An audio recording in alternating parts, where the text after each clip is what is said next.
Salut tout le monde, ici le colonel McBorn. Alors juste une petite info avant de commencer. J'étais censé faire une vidéo parlant de la fin du monde, mais elle va arriver beaucoup plus tard que prévu parce que le logiciel que j'étais supposé utiliser pour faire cette vidéo là a décidé de bugger à mort puisque c'est une bêta évidemment, hein? Mais bon, ça me fait rien puisque j'ai une patience de loup.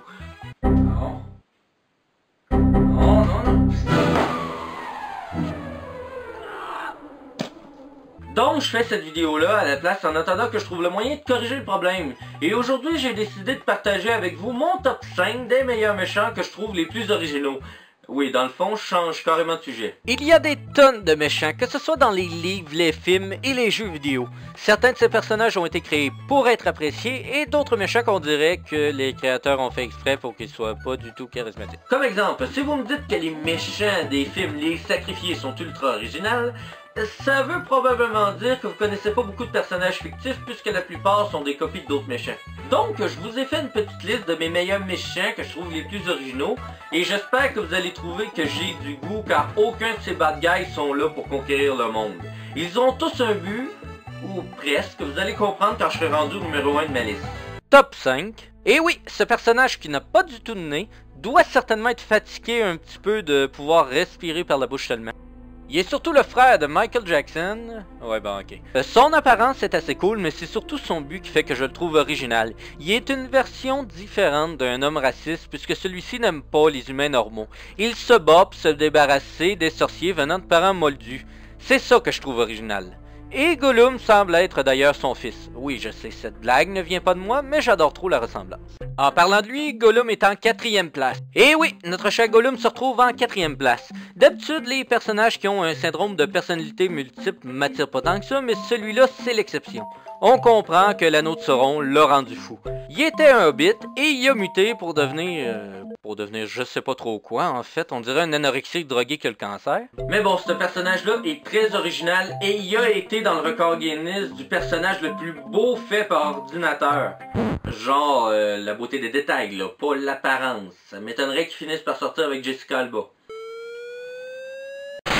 Et c'est grâce à cette technologie-là qu'aujourd'hui on voit quelques très bons films avec des personnages par ordinateur joués par des acteurs, comme Avatar et le nouveau film de la planète des singes. D'ailleurs, Andy Serkis, qui joue le rôle de Gollum, joue aussi le rôle de César. 3e place. D'ailleurs, en parlant de ça, où est-ce qu'il est rendu mon 3?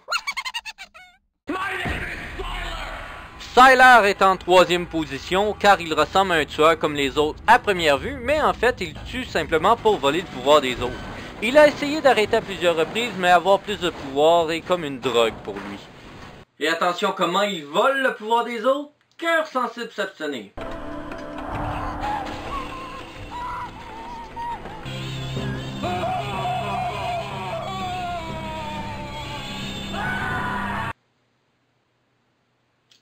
Il a du doigté, c'est le moins qu'on puisse dire. Merci. Top 2. Ce film-là, c'est vraiment mon préféré. J'ai jamais vu un scénario aussi imprévisible et j'ai adoré. Je le conseille à tous ceux qui ne l'ont pas vu. Par contre, son méchant est seulement en 2e place pour moi. Je peux pas trop vous en parler car cela risquerait de spoiler les scènes du film. Ce que je peux vous dire par contre est que le but de Shelton est de prouver que le système juridique a trop de failles. Puis pour le prouver, ce qu'il va faire, c'est qu'il va devenir un tueur. Libérez-moi, sinon je vais tuer tout le monde. Je sais pas pourquoi, mais je suis en accord avec lui. Lorsqu'on voit qu'est-ce qui est arrivé à Emma si bon, la fille qui a essayé de trouver le canard. Et top 1! Et oui, la première place, c'est le méchant qui vient d'une bande dessinée. Je serais même prêt à dire que c'est le seul des BD qui mériterait d'être dans le top 10. Ce qui est original avec ce personnage-là est qu'il n'y a pas de but. Il veut juste l'anarchie car il trouve ça le fun. Et malgré son côté fou, il est très brillant. Toujours avec un bon plan dans la tête. J'ai vraiment l'air d'un gars qui a un plan dans la tête. Ce personnage a eu plusieurs versions d'apparence, mais ma version préférée est celle du jeu vidéo Batman Arkham. Et on a eu aussi des versions un peu étranges. Je pourrais t'embrasser. Wow, ok.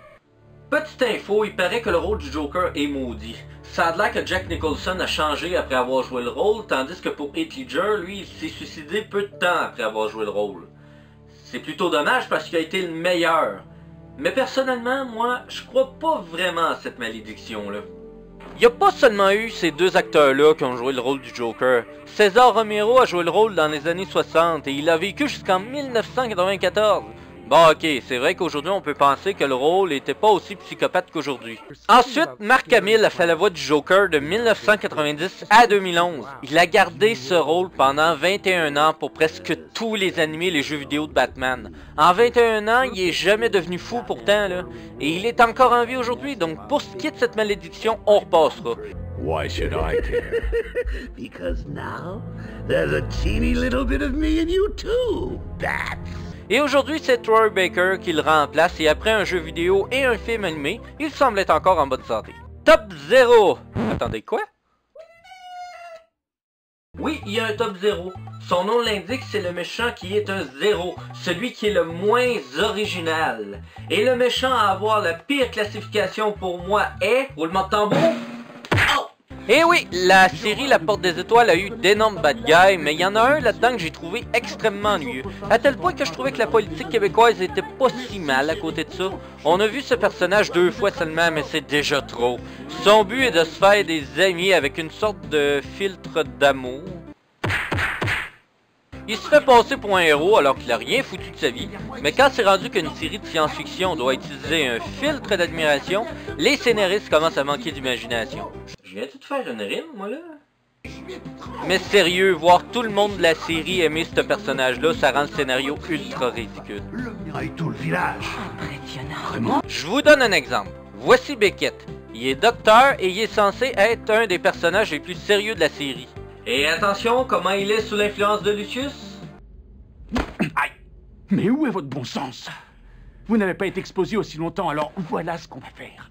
Il faut que vous trouviez un moyen d'annihiler cette drogue. Il y a sûrement un antidote, je ne sais pas.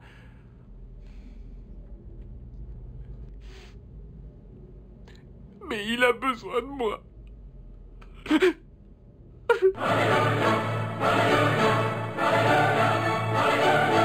Non mais regardez, même celui qui joue le rôle de Shepard arrête de se dire « Attends, là, pourquoi j'ai accepté de jouer dans cette série-là déjà? » Qui sait, peut-être que ceux qui ont créé l'épisode devaient penser que la potion allait peut-être affecter les téléspectateurs aussi.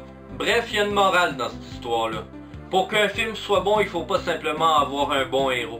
Il faut aussi que le méchant ait un minimum de classe. Et vous? Quel est votre méchant préféré?